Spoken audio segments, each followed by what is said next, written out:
Your ability to qualify for weight loss surgery is determined by a formula called the body mass index. This formula is calculated based on a ratio between your height and your weight, and it allows us to compare people who are 7 feet tall to people who are 5 feet tall and determine just how overweight or obese that they are.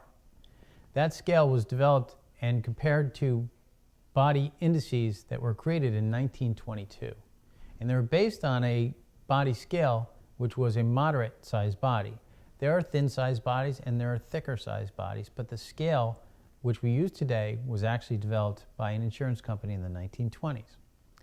Even with that, we currently use that scale to determine just how overweight someone is, and we can compare people who are particularly small and people who are particularly tall.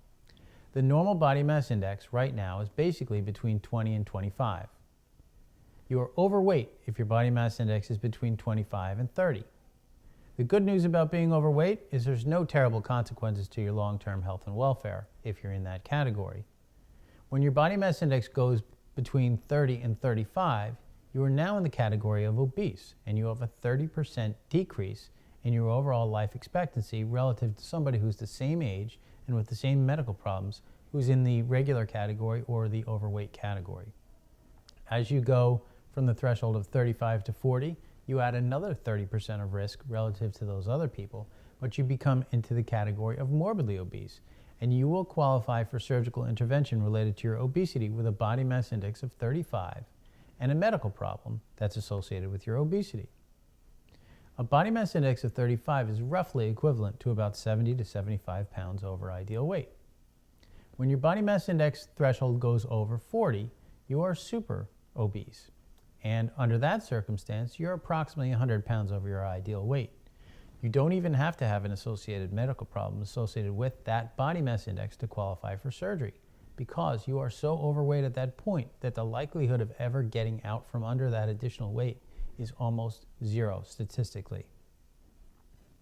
Another 5 points of body mass index between 45 and 50, more risk, another 30% risk added for each point of 5 BMI that you go upwards. We as the American people lead the overall world in people with body mass indexes of 90, 100, 115, 120. And yes, there are people out there with that degree of morbid obesity. If you look at the data, the likelihood that people are going to be able to get out from under their obesity, independent of surgery, begins to crest at approximately 50 pounds overweight. This is about equivalent to a body mass index of 30. The likelihood of being able to lose your weight and keep it off goes almost to zero when you go over that threshold of 50 pounds overweight. You don't yet qualify for surgery. That's roughly equivalent to a body mass index of 30 to 35, between 50 and 70 pounds of ideal weight, above ideal weight. Under one circumstance, you may qualify for surgery in that category, and that would be if you're interested in an adjustable gastric band. The lap band company performed a nationwide study on people in that low BMI category and found that they had very, very good success in weight loss associated with that group.